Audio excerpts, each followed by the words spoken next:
Hello, Tom Levecchia here with the latest edition of the New Theory podcast. I get especially excited when we get guests from New Jersey, and our next guest is a very, very special guest. Her name is Jackie DeAngelis, and she joins us from, well, let's give her a quick background before we formally see how she's doing. She's with Fox Business Network. She joined them in April 2019. And she covers like a lot of cool stuff. And I'm really interested to see how the business news and the business kind of media has kind of transformed over here. She's historically from CNBC, which is my favorite. Sorry, I like CNBC slightly better than Fox, but Fox is starting to get close, and we'll talk about that. And then she just did a whole bunch of stuff.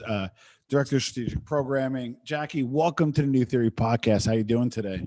I'm good. Thank you for having me. It's our pleasure. So tell us about like your formative years. You know, grew up in Jersey. You know, I think you studied Asian studies. So give us kind of like your backstory. I'd love to hear a little bit more about you. Sure. I mean, I think I had a very unconventional backstory, which is what makes it interesting. My landing in journalism, I call it a happy accident. It was never part of my plan, but probably the best thing that happened to me. I grew up in New Jersey, and I went to school in the Bronx for high school. Finished up my education there and went on to Cornell University. Oh, wow. Yeah, in Ithaca, and then came back to this. Hold on, she says it so casually. Went to Cornell. If I went to Cornell, I would have like Cornell here, Cornell. I got Rutgers. So you're Rutgers. Well, I'm about to tell you the next part of the story, which is when I came back to the tri-state area, I always thought the next logical step for me would be grad school. And I thought it would be law school. I come from a family. My brother's a lawyer. My parents always said you can be a doctor or a lawyer. Those were kind of the two choices that we had. And so I went to Rutgers for law school. And while I was in law school, there was a day I had worked at a hedge fund in between for like a year and a half, 2 years. And there was a day where somebody had given Jim Cramer from CNBC my resume. I'm sitting in the middle of my con law class and my cell phone rang, and I actually got up and left class to answer it because I thought it was an emergency or something. Like nobody really called me like that. So I answered the phone, and it was Jim Cramer, and he was like, "Someone give me your resume. And I'm thinking that like, maybe, you know, you can come in for a meeting and like, we can talk about my new show and all this stuff." And it wasn't even clear. It wasn't nothing. It was just like, "Can you come right now?" Well, that's Jim. That's Jim. Wow. So I walked back into class and I packed up my laptop and my books, and the professor said, "Ms. DeAngelis, do you have somewhere that you have to be right now?" And I said, "Well, actually I do." And I went on to meet Jim and the show staff, and they hired me to do some research for him, sort of like a side thing while I was in school. They knew what I was doing. And that is what started my career in journalism. I ended up loving television so much. I transferred to the night program at Rutgers, and I did finish finally, but you know, it became all about this. Wait, so hold on. So you went to Rutgers Newark then? Yes, Newark. So that's where I went. Although like people think Rutgers New Brunswick, I represent Rutgers Newark. So God bless there. And I think there's a law school in Camden, but the one that matters is in Newark. So congratulations there. Exactly. So okay, DeAngelis, Italian background. Italian background. Actually, my dad is he's first generation, Italian American. Yeah. And my mom is an immigrant from Iran. Oh, fantastic! So nice mix. So both, Iranians have a super educational focus, and I know Italian Americans do as well, especially if like you're first generation, because like you're the first generation, like, oh my God, we all sacrificed and now we want to get the best, right? So how did that go over finishing law school and then like, hey, I'm gonna go work? Because like even though it's a huge deal in the normal world, to parents are probably went over like a fart in church, like, so how did that go over, if you don't mind me asking? No, not at all. Look, you're right. My parents, their focus was always on education for us. That was first and foremost for both me and my brother. And, they were so glad that they were able to provide us with the education and the opportunities that they didn't have. And that to them was, their more pride, sort of seeing it channeled through us. So when I came to them and said, listen, I was working at a hedge fund and I stopped to go to law school, and I'm derailing the plan because journalism thing is calling out to me. And you do realize my pay, working as a research assistant was like a fraction of what I was making at my previous job. Correct. They said, you know what, we're all for taking chances. We're all for trying things and finding, what you love. But you got to finish law school. You have to have that as a fair compromise. we had that balance and I didn't quit, they said, it's okay to try it out. Love that. And shout out to Rutgers, because I actually went to University College, which is the night school, but because I worked during the day, but I worked full time. So the cool thing about Rutgers is it's really meant for real world scenarios like yours, like mine, where you want to get things done, but you may not always have the resources, financial time commitment, etc. So I applaud your efforts there by sticking with that, but also following your passion, which is uber important. So you've been at CNBC and then you migrate over to Fox. So let's talk about how, in your opinion, obviously the media has changed over the years, the media landscape, but how has the business media changed, in your opinion, going from like CNBC and eventually migrating over to Fox? Well, it's been interesting in my journey there. I was at CNBC for 13 years and I've been here for 2. Yeah. I've seen this change in journalism, business journalism specifically. When I started, it was, strict business. We lived through and covered the financial crisis, and we were looking at the markets all day, and our reporting was all about earnings and companies and CEOs. The shift that I've seen, even while I was at CNBC and more so, of course, at Fox, is how Wall Street and Main Street have blended, and how politics has started to play such a bigger role in the conversation. And part of that has to do with former President Trump and his unconventional way of doing things, but also because so much of our livelihood now as Americans, no matter what class you fall in, what category, tax bracket you fall in, the policies are so important to people. It impacts their daily lives. And we've just seen this sort of shift as we're evolving as a nation. And that seems to be how these two things are coming together. And so, I didn't work for Roger Ailes while he was here, but one of the things they told me when I came was that Roger used to always stress the fact that business runs through everything we do. It's all about the economy. And he would even say that with respect to the news channel. And so we fuse our coverage here. And I personally have loved being able to do that. It's been great for me. So I again, maybe probably because historically I've been a CNBC guy. I just think at the time on cable, I had a little bit of prominence. I got stuck on it. I'm a big Jim Cramer guy. And then even they get sucked in they historically have been apolitical, right? Historically. But then Joe Kernan and Andrew Sorkin into their jabs. But for the most part, I've stayed apolitical.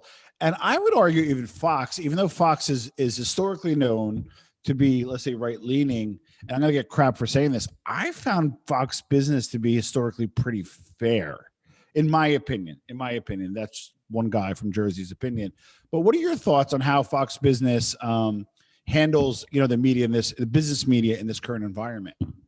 I think what we do is aim to be fair and balanced every single day. And what we try to do is look at both sides. The problem in media generally right now, in my point of view, would be that, some of the networks are so left leaning, and yes, Fox News has a reputation, for example, at night in prime time doing a certain kind of programming, but that's not what we do at Fox Business all day. What we do is look at the markets, look at where Wall Street and mainstream intersect, and think about our viewers and what they need to know to make informed investment decisions, and politics are a piece of that. And what I like to think that I do or contribute to the conversation is ask some of the questions from another perspective, to really get at it and look at both sides so the viewer can make the choice, because ultimately that should be what news is to provide the facts. And this is interesting because for me, I feel like my legal background comes into play a lot. I think of everything like I was writing a brief to a judge. What are both sides of this case going to look like? What are my arguments going to be? What are my counter arguments going to be? Could I handle being on one side of this case? And what would I do if I was on the other side of it? And that's how I look at journalism. I love it. Now we'll get away from politics a little bit, because politics will always be there. I want to see where you land on a few things as a business correspondent, as a business professional, especially Fox Business, is like crypto. I don't want to put blockchain in with crypto yet, but crypto, obviously a big run on Bitcoin. Dogecoin got a little validity with some retweets, but where do you land on crypto? And is this something that the business community is going to have to adopt, or is this going to be a fad? I would say it's probably going to be something that's going to be around for a while and needs to be adopted. Yeah. I'll share some personal perspective with you Please. and say I take the Warren Buffett school of investing approach. So if Yeah. I don't really understand something, I don't invest then in it. Yeah. I tend not to dip my foot or toe in that water. Yeah. And I still don't really understand blockchain in the way that I would need to be able to invest in it. And I think that as you know, to come back to Washington, as Washington takes a closer look and we start to think about regulation and what this really is and what's happening behind the scenes with it, there are a lot of questions to be answered. I also am very risk averse myself personally. So well, that's a lawyer in you. Yeah, you take that big risk and there can be a great big return. But I just play it a little safer. Okay. So another one is, where do you land on the Robinhood scenario where, you know, they were, and again, my buddy's in hedge funds. So like he explained to me that, you know, hey, you have to let somebody sell, but you can, you know, stop somebody from buying. So let's assume like that's okay. But where do you land on like it generically for our audience? I'm mixed on the issue, which is interesting because from one perspective, I look at free markets and say anybody should be able to trade. They should be able to congregate on a chat room, have a conversation and do whatever they want. Nobody said that the market was about investing in fundamentals, even though I feel it should be. You know, but speculative plays are totally something that's allowed. And there are so many people, you know, the markets have been democratized in a way by all of these different apps. And so they can play it however they want to. Add the layer of the fact that Robinhood had to put restrictions in place that changed the game a little bit. I actually don't think that Robinhood sat back and was colluding with hedge fund people and trying to restrict. I think Robinhood just never expected this to happen. And when they got higher demands from the clearinghouses, they needed more capital to shore up their business, to back up the trades. And they had to put those restrictions in place because I think the whole thing just got a little out of control. Having said that, I would also say, having, you know, studied the hedge funds, having worked there and understanding how sophisticated they are, and knowing that a novice trader doesn't have those tools at his or her disposal, I would say I really kind of push for investor education. If you're a little guy getting into this market, I would never want to see you get burned. And unfortunately, on the way down, some of the little guys did after the peak. So that's where I you know, I kind of want to see some controls to protect people while they're getting more and more into the game, if you will. Yeah. One other thing is, and if you're not as familiar, but I think you might be, NFTs, non-fungible tokens. Are you familiar with those? Yes. Okay. Because here's the thing. The reason why I'm asking this stuff is because I know your background, you're super smart, you're great, and you're normal. Like you get it, like legal background, I could tell you approach things systematically, and we're in an abnormal environment. So what do you think about NFTs? I understand them less than I even understand blockchain. So I will be open and honest about that. From what I understand, you know, you're literally buying these, we've seen them like they're pictures of art or pictures of a certain flavor of Pringles. And I think it's interesting. Anybody can spend their money on whatever they want. In some cases, these funds are being donated. It's like buying a donation and almost, in my opinion, like getting a certificate for it, I guess, if you will. But I'm like back to the Warren Buffett thing. Like I drink Coke, so I know what Coke is. Correct. You know, I do certain things and I like things that I can touch and feel. I happen to be personally like a sneaker collector. I love sneakers. Oh, you're sneakerhead. Wow. Yeah. So one of the NFTs was like, you could spend hundreds of dollars on a picture of these really cool sneakers. And I'm like, well, why wouldn't you just go out and buy a pair of real Air Jordans that you could wear? I mean, yeah. Correct. I love it. All right. So before we conclude, because like I said, I'm super excited. We'll put a link to your page. People have to check. So walk us through your role before we get to that. Plug yourself a little bit because you've been great with your time. You're not easy to interview. She's a big deal once you check her out. But you can tell she's a big deal just by listening to her because we love her already over here in New Theory. Tell us a little bit about like what you're doing at Fox and plug yourself a little bit. Sure. So I've only been here 2 years, and obviously it's been an interesting time. In the Yeah. second year, we've been under pandemic conditions. Yeah.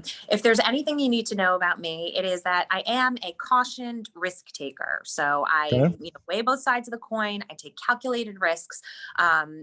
One of them, for example, was my first assignment for CNBC to get on the air. I moved to the Middle East I to think I because saw that. that's Yeah. where they needed a person, Wow. that Wow. kind of thing. And when it came to the pandemic, I made the decision, given my personal circumstances, health, background, et cetera, that I was Yeah. going to come into the office every Yeah. day and do my thing here. And it probably ended up being the best thing for me because it gave me a routine, a sense of normalcy, and I got to do things that I wouldn't normally ever get to do. So one of the things that I've been doing a lot right now is I've been rotating within different spots and anchoring, and people will tweet me and say, "We don't see you on the air during the day anymore."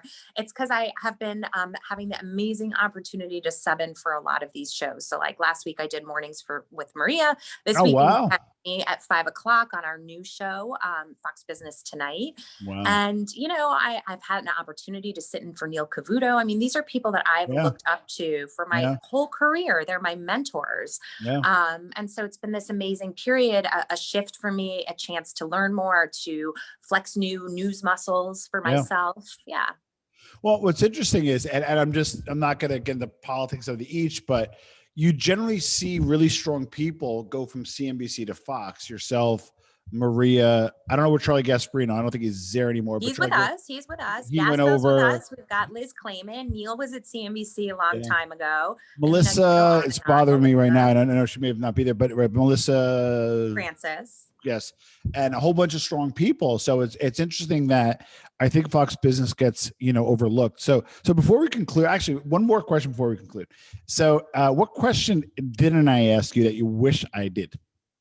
Oh, that's interesting. Yeah. I don't know. I guess what I like to do when I'm not working. Yeah, which is probably not much, right? No, it is a lot. Okay, good. I like to try to find work-life balance. I'm an athlete. I love to run. I love sports. I love working out. Anything in the park these days makes me very happy. I'm an avid golfer, and oh wow. I spent a lot of time during the pandemic, as long as the weather was permitting, out on the golf course. Beautiful. So, I've been taking this time to I've enjoyed it in a way, because I'm a little bit of an introvert, and which you wouldn't expect maybe because of my job. I was gonna say, yeah.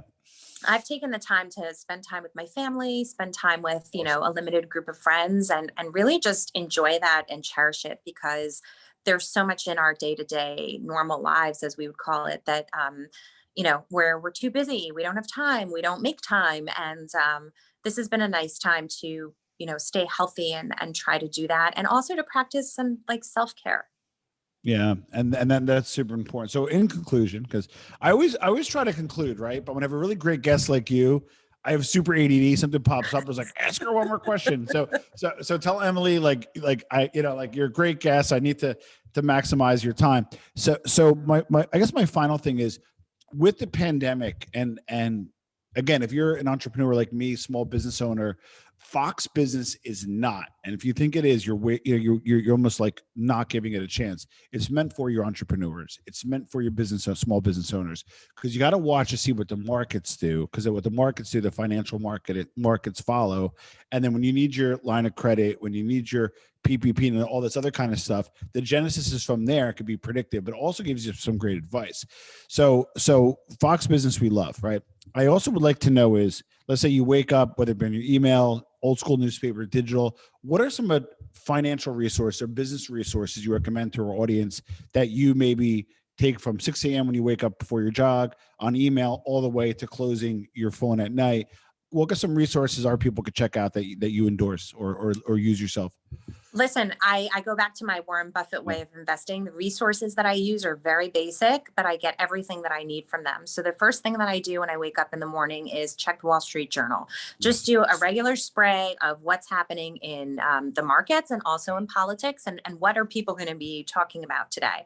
The second place I love to go is the New York Post, because it's my guilty pleasure. I get some news in there. The business section is actually really good, but you get an overview of what sort of people are looking at that aren't necessarily hyper focused in the business community overall. And then of course you have a little Page Six, which is my guilty pleasure there. I love the tea. I love sipping the tea as we speak. I love the tea. So I can't go. I'm with you on that. And I love to see what the post cover is that day, because a lot of times they make me laugh. My third resource is Yahoo Finance, which is free. Yes. And I find it to be a really good way to check the markets, check stocks, see what's trending. They have sort of like a very good beat on that and a following. And I had a brief stint where I was anchoring a show for Yahoo's digital network as well. They still have that show? Because I used to love it.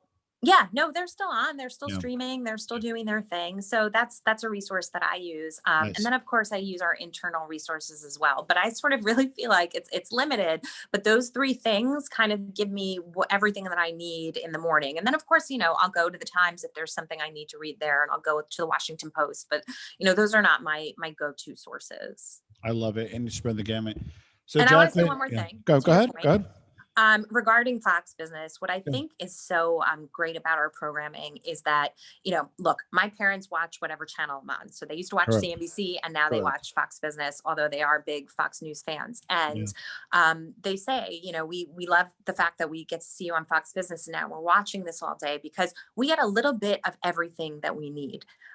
It's not just so market focused that it's programming to a small section of the country that's, investing hedge fund investors. Correct. But like you said, for the small business owner, talking about rates and talking about the markets, talking about government, talking about all these different things and blending it together to be more informed, because that's really what it's supposed to be about. Right. And that's amazing. So like I said, and again, I have to preface this because I'm going to get crap, and it's okay. That's why we have the show. We have to trailblaze. We got to be moving forward, not behind.